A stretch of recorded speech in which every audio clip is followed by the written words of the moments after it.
கோலி talk Kollywood news. விளம்பர விஷயத்துல Vikram பிரபுவோட condition. எழில் இயக்கத்துல விக்ரம் பிரபு நடிக்கும் வெள்ளக்காரதுரை படத்தோட இசை வெளியீட்டு விழாவில் காமெடி நடிகர் சூரி பேசும்போது ஒரு சம்பவத்தை குறிப்பிட்டாரு.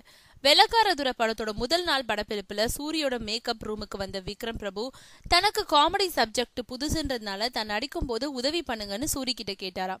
இத சூரி சொல்ல பின்னாடி பேச வந்த விக்ரம் பிரபு அதை உறுதிப்படுத்தினாரு. அதை வச்சு விக்ரம் பிரபுவோட எளிமையையும் தன்னடக்கத்தையும் பலரும் பாராட்டி பேசினாங்க. படப்பிடிப்புல சூரியோட நட்பா பழகினாலும் வெள்ளக்காரதுரை படத்தோட விளம்பரங்கள்ல சூரிக்கு முக்கியத்துவம் கொடுக்கறத விக்ரம் பிரபு விரும்பலையாம். விக்ரம் பிரபு சூரி இணைந்து நடிக்கும் வெள்ளக்காரதுரைன்னு முதல்ல விளம்பர டிசைன்களை தயார் செஞ்சிருக்காங்க. அதை பார்த்து விக்ரம் பிரபு கடுப்பாயிட்டாராம். உடனடியா கோபுரம் பிலிம்ஸ் ப்ரொடக்ஷன்ஸ் மேனேஜரை கூப்பிட்டு தன்னோட அதிருப்தியை தெரிவிச்சிருக்காரு. தாம் பெயரோட காமெடியன் பேரை சமமா போடுறதான்றத கோபப்பட்டு கேட்டிருக்காரு.